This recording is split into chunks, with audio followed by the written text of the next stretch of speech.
سلامونه او نیکه هیله او پندې له تاسو ټول راته جوړ او د فجامې متم سي ګران ورونو.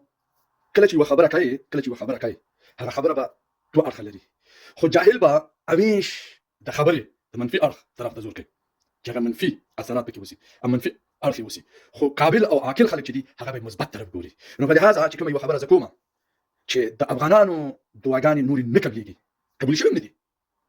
دوی که د وطن په حق کې کړي دي، که دوی د ښه ژوند دپاره کړي دي، او که دوی د افغانستان د آبادولو دپاره کړي دي، او که دوی د پاکستان یا د پنجاب دپاره کړي دي چې دا کوم ظلمونه په دوی کوي او د دوی د شر په امان شي، تر دې دمه 50 کاله کېږي، تر دې دمه دوی په دغې غمونو او آفتونو کې مبتلا دي.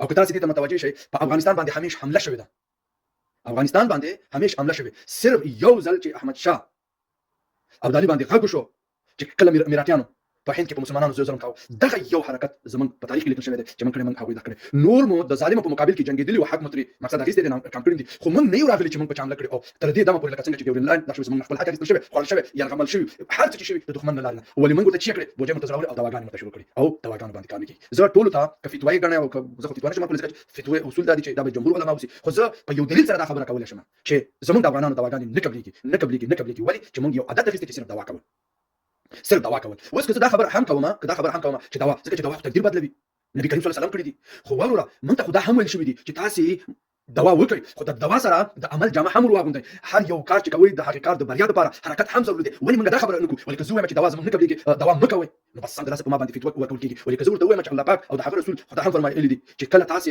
په الله جل جلاله توکل کوئ، اول به اسباب راواخلئ، یوه اوښ چې دی هغه به د خپې نه په رسۍ باندې وتړئ او بیا به وروسته په الله جل جلاله توکل کوئ. الله پاک وایي چې تاسې اول حرکت وکړئ، بیا پکې زه برکت اچوم. موږ دا شی نه کوو. زه د دغې خبرې په بنیاد باندې دا خبره کوم چې زموږ دواګانې نه قبلېږي، نه به فلسطین ازادېږي او نه به د افغانستان محکوم افغانستان ازادېږي، ځکه چې موږ صرف دعا کوو، کار نه کوو. او همدغه علت دی چې زه وایم چې د افغانانو او بیا د مسلمانانو دواګانې نه قبلېږي، او هماغه دي چې کفر به په موږ باندې هم د پاسه وسي او همیش به مو لاس لاندې وسي، خیر به غواړو. نو دا زما خبرې دي او ولاړې مه په چې زموږ دعا نه قبلېږي ځکه چې موږ ورسره حرکت نه لرو.